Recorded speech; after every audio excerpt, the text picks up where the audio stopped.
the story? Well, we were going down Interstate 40, and my father decided to throw water on my brother's face. And I stopped paying attention to the speed and got the old Cadillac up to about 85. You forgot to mention the electronics. Oh, I had it all over his electronics. Yeah, but I didn't do that. He spilled water on himself. And within 30 seconds of my father throwing water all over my brother, a Texas state trooper saw me doing 86 miles an hour in a 75 and pulled a prompt U-turn and pulled us over. Is that another cop up there? Better not be. I'm doing 75. Don't scare me, but yeah, it is. There's a cop. I'm not speeding. Anywho, so he asked for my driver's and proof of insurance. Told me I was getting a written warning. Asked Dad, what did he say to you exactly? Dad. What are you up to? I said we're on a father-son trip across the country on Route 66 to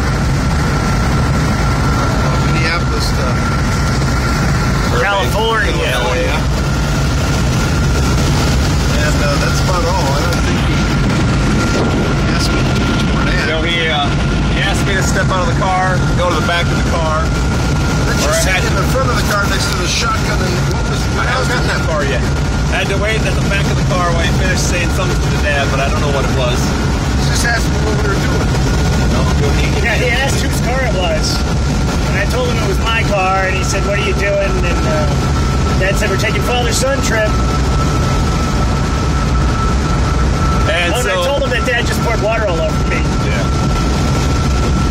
So he made me come to the back to his car with him, and I sat in the front passenger seat with the shotgun basically in my lap while he filled out the information. Air-conditioned car, by the way. In an air-conditioned, brand-new Dodge Charger with a shotgun in my lap. Takes care of all the fun. And the first thing he said to me was, what do you do for a living? I told him I was a mailman. And then he asked what my brother does for a living. And I said he works for Fox. And he said, what does he do for Fox? And I briefly explained Steve's job about making promotional videos. And then he said, you're lucky he doesn't work for CNN or I'd give you a ticket. And I said, yes, he's one of the rare Hollywood conservatives. And he said, that's good. And then he asked me, he asked me where we were headed, where we were from. And I said, we're going to Burbank, we're from Minnesota. He said, why are you taking this trip? And I explained that Steve bought the Cadillac back in January just so he could take this trip from Minnesota to Burbank.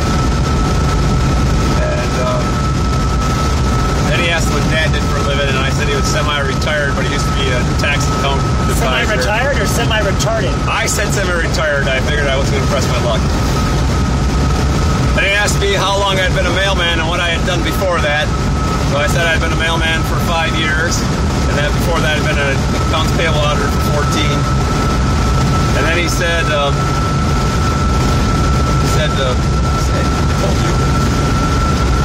can't believe I'm blanking already. He said to have a safe trip, and he was only giving me a warning. That's about it. Something else in there. And you had to ship it out at 472. Oh, yeah. Before he said have a nice trip, he said, what's that thing down in at 472 Big Block? And I said, yes, it does. Most people think it has the 500. And he said, well, you have yourself a safe trip. Have a nice day. And I got out of the car and walked back to the Cadillac. And now we're back for on the saving road. us 2 tanks of gas. Or more. And the hit on your insurance. Yes, all that. That's the difference between a Texas Ranger and a Minnesota cop. Right there. All right. Give us a honk, Pete. Nicely done. You're a winner. Happy birthday from the Texas State Troopers.